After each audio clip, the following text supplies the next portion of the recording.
রাতের আধারে বাঙালিদের বাড়িঘরে হামলা চালিয়ে 14টি সরকারি ঘর ভেঙে তছনছ করে দিল দুষ্কৃতিকারীরা।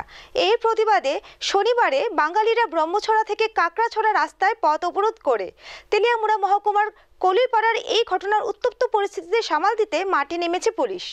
তেলিয়ামুড়া আরডি ব্লক এলাকার উত্তর ব্রহ্মছড়ার কলুইপাড়াতে গতকাল রাতের অন্ধকারে রাস্তায় ইংরেজিতে ওয়ানশিয়া গেট আউট রেড জোন এই কথা লিখে সংশ্লিষ্ট এলাকার বাঙালিদের বাড়িঘর চিহ্নিত করে প্রায় 14টি নির্মীয়মান সরকারি ঘর ভেঙে তছনছ করে দেয় দুষ্কৃতিকারীদের একটি চক্র।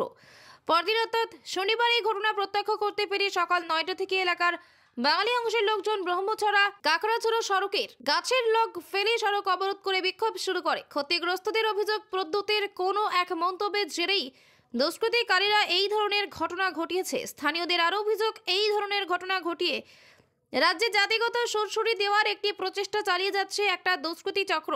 পরবর্তীতে এলাকার বিধায়ক তথা মন্ত্রী বিকাশ দেববর্মা মোবাইলে বিক্ষোভকারীদের সাথে কথা বলেন এবং আশ্বাস দেন আজকের মধ্যেই ওই এলাকায় একটি নিরাপত্তা চৌকি বসানো হবে। মন্ত্রীর কাছ থেকে এই আশ্বাস পেয়ে 11টা নাগাদ অবরোধ তুলে নেওয়া হয়।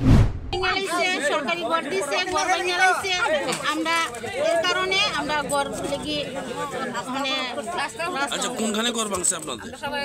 কোনখানে ঘর ভাঙছে? ওই তো সামনে।